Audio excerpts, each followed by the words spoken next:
I'm bringing the camera for reference. So it's been an incredibly amazing year, and I've learned a lot of new things. And I realize we haven't really talked about shooting real estate photography or doing any of the video work because we get so hung up around this time of year talking about new products that I feel it's important to share what I've learned since going full-time as a real estate videographer and photographer. Let's get started. What's going on, everybody? Ken here. You're watching OriginaldoBo, and today I want to talk about what I've learned since going full-time as a real estate photographer. Now, back in August, some of you may know I quit my day job that I've had for 17 plus years to pursue owning my own business, shooting photography and doing videography work. My company's name is Apex Imaging, and surprisingly, that's actually a really bad name. I'm just now realizing that because the other week I got subpoenaed because they thought I do like ultrasounds and stuff. They thought I was a medical. That was an awkward conversation. I've been doing this for about 2.5 years, 3 years now, but I haven't been doing it full time. So in August, I decided to go full time and make this my primary source of income. And what I want to do today is talk about some of the things that I've learned since doing this. And what you should think about and consider if you're planning on going full-time in real estate photography. So I've got some bullet points here on my phone. I'm going to go over them with you. Let's start off with keeping a schedule. Okay, so keeping a schedule is incredibly important. Even though you're able to make your own schedule, you should still wake up in the morning and do all the tasks you would normally do as if you had a day job and you had to answer to people. Believe it or not, working for yourself is way more difficult than working for somebody because you get a lot more stressed out when you work for yourself trying to fill that schedule up and keep everybody, all of your customers happy, which is the most important thing. So the first thing I learned is letting my customers dictate the schedule is a bad thing.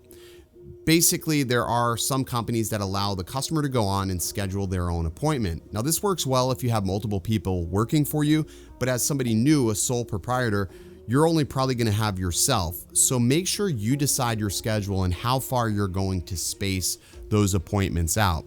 Another thing I've learned is that if I'm going to be working with clients, I need to understand where those jobs are going to be. So I have them appropriately mapped from one another so I can, fill in all the gaps. You don't want too large of a gap between your schedules, but you don't want too short of a gap to where if something goes wrong or you run a little bit longer on a shoot, that you're having to stress yourself getting from one side of your county or in some instances to an entirely different county. So keeping a tight schedule and keeping a current schedule is really important. Let's talk about the next thing, which is keeping your clients accountable. So this is something I didn't do a good job of when I was first starting out, was keeping my clients accountable. If they canceled on me like an hour before a shoot, if they constantly rescheduled, if they didn't pay their bill on time, these are things that I have to do as a owner to make sure that my business runs swimmingly. And some of the things that you need to do is impose fees onto your clients so that they understand that there is sort of a tariff, a tax, if they don't do exactly what they should be as a good client. So one of the things I implemented this year was a 24-hour cancellation policy. If you cancel within 24 hours of your shoot, you will not be charged. That is perfectly fine, and I can fill that gap with another client typically. But if you cancel within 24 hours, you're going to be charged a $35 cancellation fee.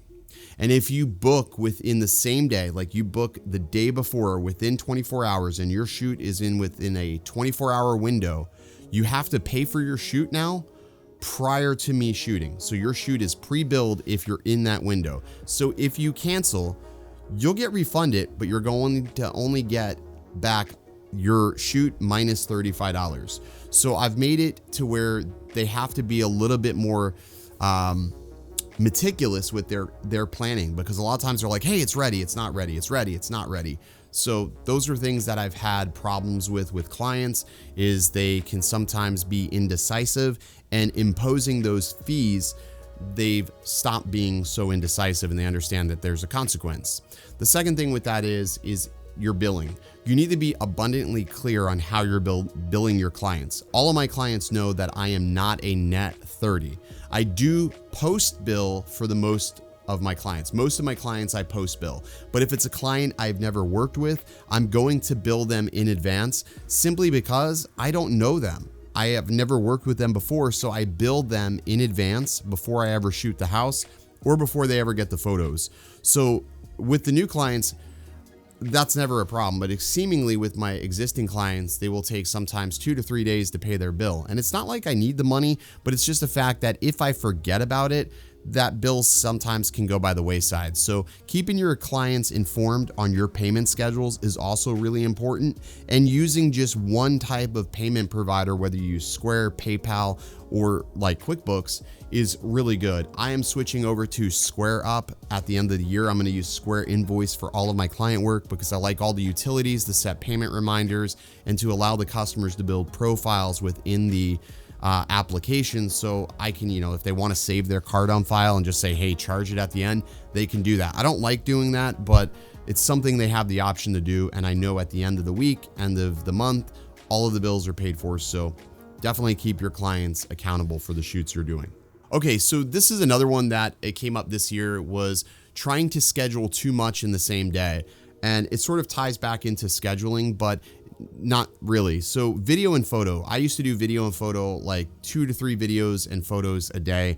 And what I've since done, I've gone away from that. What I want to do is focus on quality, not quantity, because if you think about it, if you're doing more quality and you're charging a premium price for your product, the quality will outweigh and pay for the quantity. So I can do less work, make more, because the quality is higher than if I was trying to cram out, let's say, 10 shoots, 5 shoots a day. Like, that just doesn't make sense because I'm banging my head against the wall, especially if those shoots have video attached. Now I'm trying to stress editing video and photos, and it can just be an absolute nightmare. So my recommendation is to try to space out your video and photo shoots. If you're just doing photos, that's not really a problem. I almost just burped right there. That's really not too big of a thing. And typically you can work through your photos with a swift workflow. But if you're doing video and photos and you have to have complete control over everything, spacing out those types of shoots to where you're maybe only doing 2 of those a day, but at a higher dollar value, will give you a lot less stress. And in return, your client's going to get a better product in the end. Okay, so here's something that took me a little bit to figure out, which was keeping things simple. Whether that be for how I do my edits for video, where I have sort of like a cookie cutter format where every single house is going to sort of get the same overall sort of movements and flow, to the equipment I bring into the house. So when I first started shooting, I was bringing a menagerie of products in with me. Batteries, spare monitors, and all this crazy crap that ended up never getting used. And what I found was I was overcomplicating my shoots by bringing all this extra gear with me that wasn't being used, or I was trying to force using the gear that wasn't necessarily needed on the shoots. So what I've done now this year is I've gone to just using a backpack on my back, 1 camera for photos, 1 camera for video. The video camera is already mounted to the gimbal and it's already ready to go. I have 1 drone, and typically the drone I've been bringing is the Air 2S, and I've loved it. It's been absolutely phenomenal throughout the entire year. And I bring a flash, and that is absolutely it. Throw some spare batteries in, and as I'm going through these houses, I just have my tripod and my camera, and I have everything on my back in a backpack. That backpack never leaves my back unless I need something out of it. When I'm done with the shoot, all of my gear goes back in. So it's a very simple setup, and what I found is I've lost less gear this year in the past 5 months that I've been doing this specifically than I have in an entire course of shooting, which is great, because I would lose lens caps, I would lose lenses. So keep your gear on your back, pack light, keep it simple, and make sure you have a sort of a shot list for every single house. The easiest way to make sure that your real estate videos and photos are always consistent is build a shot list, provide that shot list to your agents, and that way when you go into the house, you know exactly what you're shooting, they know what you're shooting, so when they get their results at the end of the night or the end of the morning, they're always the same and everybody knows what to expect. So keep things simple And I think that for me, that's been one of the biggest things that's helped me so much, is just simplifying things. All right, so something that I've also learned in this industry is if you under promise and over deliver, it goes a long way with your agents. So I try to just promise what I know I can deliver, but if I can do more for them, that's a huge win. And it's like this in every business: under promise, over deliver, and you're going to keep a happy client. A lot of times there's certain shots that I'm not 100% sure that I can get because maybe I'm in airspace, or I can't get the FAA approval, or maybe if I'm just not sure I can pull that shot off, I keep trying for it. And if I can get it, great. You try to give them the world when you're doing these shoots to try to dazzle your clients. And that can mean a lot of different things. I've done a lot of FPV fly-throughs lately.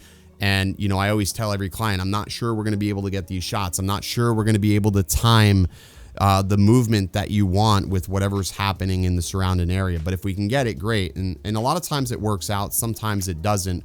But it's when you deliver those things that they didn't expect that you could do, it just means that they're going to be that much more happier. And a lot of times what they do is they tell their friends and their friends, and it's like grassroots type of marketing. So under promise, over deliver for results, and you'll find that you'll gain a lot more clients that way.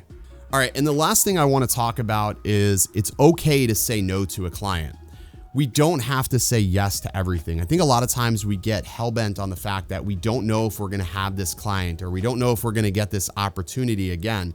And sometimes we're saying yes to an opportunity here, but passing up on an opportunity over on the other side that could be making even more money. So it's one of these things. You have to find balance in your workflow when it comes to real estate. You don't have to say yes to every agent. You got to say no sometimes, because if you're saying no, that means you're taking care of your existing clients. You know, there are often times that I say no to new clients just because I can't accommodate them, plus keep the clients that have been paying the bills for weeks on end waiting. So saying no really helps. A job that I probably should have said no to was the Hawaii job, because it really put me in a bad bind. When I was doing real estate, I was getting absolutely slammed, so much so that I actually had to hire somebody to work with me, which I never thought I would do. But I ended up hiring somebody to work with me during that week or so that I was away in Hawaii, to be able to keep my business moving forward. So it's something that's really important, is say no if you really can't. But if you can do something, yeah, of course, say yes. Try to accommodate the client. But there's nothing wrong with telling somebody, no, you can't do this, or no, I can't fly this because it's illegal. You got to say no to your clients. They have to know that you have limitations with what you do. And if they don't respect that, then they're just not the right client for you. Alrighty, so those are some of the things that I've figured out over the course of 5 months time doing this full time. And I'm always changing things and trying to perfect things with this. One of the things I have done as well is I have increased my pricing. I did a pricing video over a year ago, and the pricing was pretty low, and people were like, wow, your prices are really, really low. How do you make any money? How do you live? Well, one thing to consider was I had a full-time job of 40 hours a week, and I had a backup plan. So this was funny money to me. But now that this money is something that I need to use to live on, I had to rethink my pricing and restructure it and try to get in line with the competition that's around here. I don't necessarily want to be the cheapest, but I don't want to be the most expensive either. So there's a fine line that I have to figure out and balance. And I've had great people working with me to retool pricing. And if you guys are interested in seeing that video and hearing how we developed that price, because a good friend of mine actually walked me through his pricing, and I'm like, you know, this could work for me. It's working for him, and it made a lot of sense. So if you're interested in that video and you want to see that, leave me a comment down below. But hopefully this is helpful. Hopefully this is insightful for somebody who's just looking to start out in 2022. And this seems like a very daunting task. Hopefully this makes it a little bit easier. We all go through these same problems and issues. So it's if there's anything I can do to help any one of you get started in this industry, let me know. My email's down below. I'm more than happy to answer anybody's questions. I didn't have anybody that was willing to answer questions for me when I first started this, except for one friend, and he's out of New Jersey. And it's honestly because of him that I feel like my business is successful, because he was generous enough with his time and knowledge that it helped me so tremendously be where I am today. So for that, I can honestly never thank Steve enough for everything he's done for me in this industry. So that's going to do it for this video. If you guys enjoyed, hit the like button, subscribe if you haven't, and as always, stay original. So I had to go run up a check. I got the message on me, get no flexing on me. My attorney gon' call and collect. Blessings on blessings for me. My successes only made them envious, they got upset. I had to put all their egos in check. I want the money, the power, respect. And I heard you know so-and-so, you not a threat, cause I really know so-and-so. They like my family, so they go protect.